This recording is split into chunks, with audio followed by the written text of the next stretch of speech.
As we approach the governorship and state assembly elections, we must work harder to overcome the challenges experienced in the last election. Nothing else will be acceptable to Nigerians. All staff found to be negligent, whether they are regular or ad hoc officials, including collation and returning officers, must not be involved in the forthcoming elections. RECs must also immediately initiate disciplinary action where prima facie evidence of wrongdoing has been established against any staff involved in the election, whether regular or ad hoc. Election day logistics must be finalized before the election and handled by the electoral officers at local government level. This has been our standard practice. Centralizing the process, as was done in some states, resulted in delayed deployment of personnel and materials and late commencement of polls.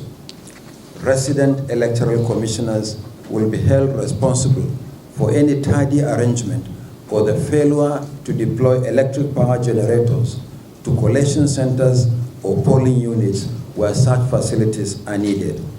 The Commission has enough facilities in all the states of the Federation. Failure to deploy them is simply inexcusable. Refresher training must be conducted for ad hoc staff that participated in the last election. While they are replaced for good reason, they must be properly trained so that processes are not delayed or compromised at any stage.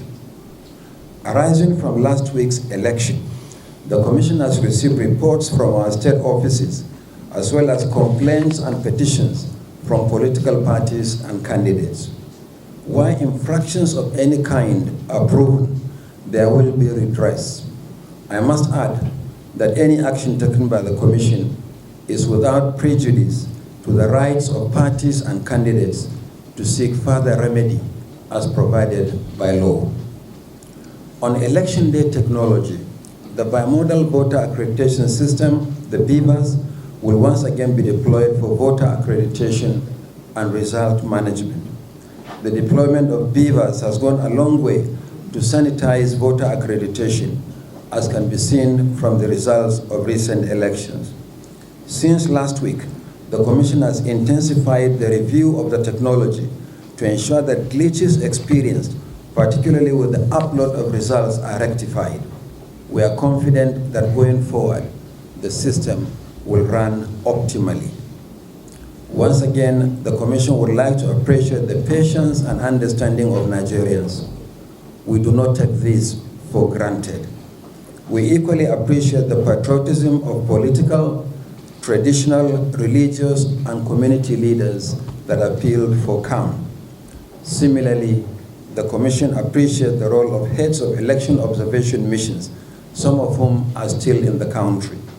We appeal to such missions to consider extending their observations to the governorship and state assembly elections, not only because they form part of the general election for which they are accredited, but also because they are important national elections.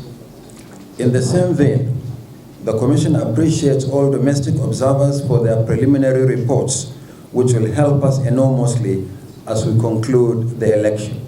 We also appreciate the reportage, the coverage, and the comments by media organizations on the elections. We look forward to the full reports of the election observers. We also wish to assure them that we will engage with them once again and all segments of the Nigerian society in a comprehensive, multi-stakeholder review of the election in earnest. I welcome all our RECs to this meeting as we go into the voting session. I thank you and God bless.